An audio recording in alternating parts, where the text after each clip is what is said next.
Hi my friends, it's Mr. Wedge, and today I'm going to show you how you can make a landscape painting with tempera paint. And a landscape is just a picture of the outdoors, with the sky and the ground in it. So first thing I'm going to do is write my name on the back of my paper, and my class code, which is K something. K for kindergarten, dash, whatever your class is. And flip it over, and that's all I'm going to use the pencil for, because everything else is going to be paint and a big brush. So the first thing I'm going to do is start with a lot of white and a little bit of blue. And I'm going to mix my sky color in a new pile. So when I paint a landscape, I like to start with the sky. So I mixed blue and white in a new pile, and I got light blue. And I'm going to start at the top, make sure I get the corners and the edges, and then work my way down. And don't worry about the table. This is washable, so we'll just wash it later. You could do this with acrylic too, but you'd want to put like a placemat, like a scrap piece of paper under it to protect your table. Alright, let me show you a little trick. I don't know if you've ever noticed before, but the sky starts out light and it gets lighter as it goes down. So I'm going to add a little bit of white. You could mix it right there, but I'm just going to add it onto my painting and just mix it into my picture. And you could paint clouds as you go too. My brush had some blue on it, so it just kind of mixed and it made light blue. And then at the very bottom, I'm going to get real light with it. There we go. But the paper will kind of clean your brush for you. So once you get some of that blue off, you could go back with just plain white and really thick paint and paint some clouds in like this. And another little trick to make it look more real is you can have clouds go right off the edge of the paper, and you can make them smaller as they go down, because as things in the sky get further down, they get further away. So the sky gets lighter as you go down, and the clouds get smaller as you go down. It's just a little art trick. And then you can just keep going with your sky. So once you get a little bit more than halfway, you're ready to do the other important part of your landscape, which is the land. And I already have blue on my plate, so I'm going to add some yellow to it, and then I'm just going to mix all three of these colors together. It should make a light green.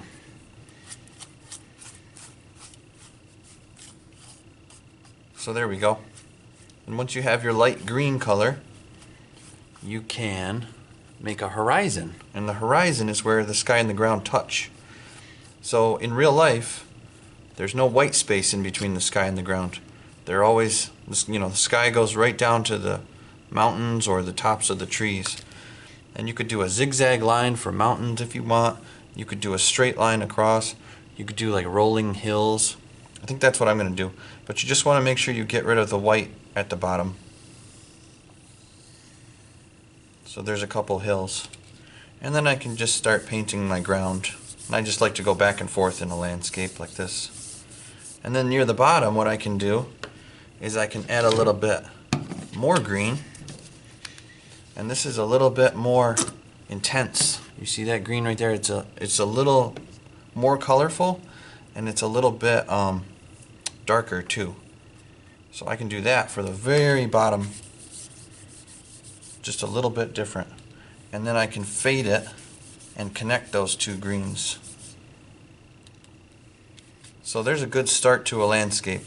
There's nothing in it yet, but I've got to let this dry, and then I can do my details.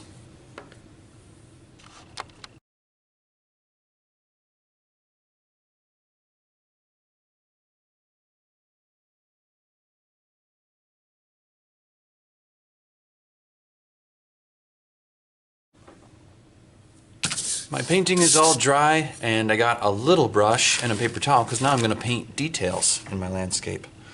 And if your paint is all dry, you can paint the sun. Put it wherever you want.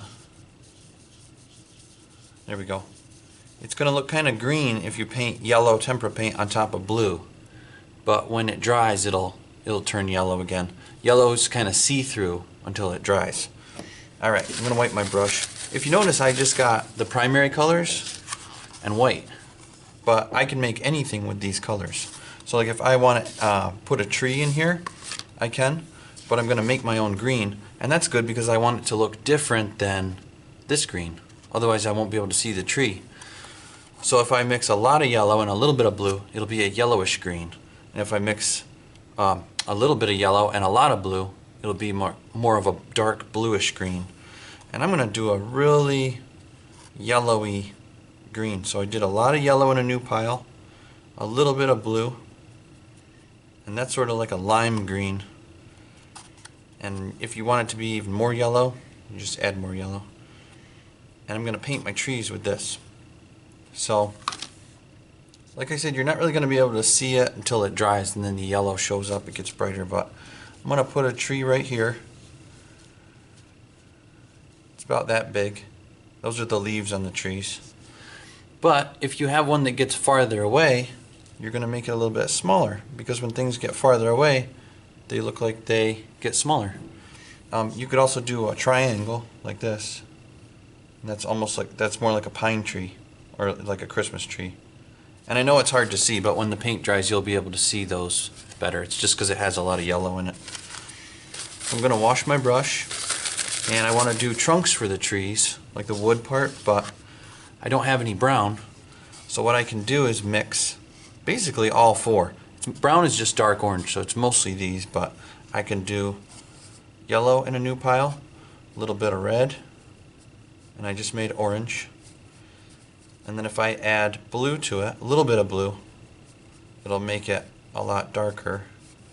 And that looks kind of green to me, so I'm going to add a little bit of red. So you can just adjust it until it looks brown to you. There we go, that looks brown to me. So now I'm going to take this and just paint a line right down for the trunk of my tree.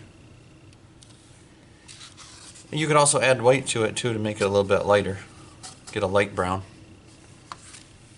And this tree's far away, so I'm going to make the trunk smaller than that one. So that's how you can make brown. If you want to put a road in, you could add more blue to your brown and then add more white to it, and that'd be a way to make gray. And I could use gray to paint rocks, like maybe there's a rock right here or two. I could put a road coming through, but you want to start out small and get bigger, because just like the trees, they get bigger as they get further down, because it means they're closer to us. So there's a road. So see how it gets bigger as it goes down? Just an art trick to make it look more real.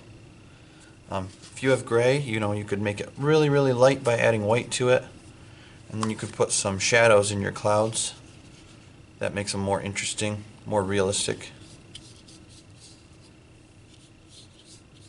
So I'm just painting little gray areas on the bottom of my clouds. And just make sure you use a lot of white with it. So there we go. What else could I do? I could try to make black. If I do blue, red, yellow, stir it up, you get a really dark color. It still looks blue to me, so I'm going to add more red, more yellow. Now it looks brown, but it's almost there. Just a little bit more blue. So see how you can adjust your colors? So if you mix them in new piles, you'll have your old colors and you can make new ones. And I am going to paint like, you could put some birds in the sky if you want. They look like little V's. There we go. Some birds flying. Maybe those are geese. I could paint, I'm just going to use red all by itself.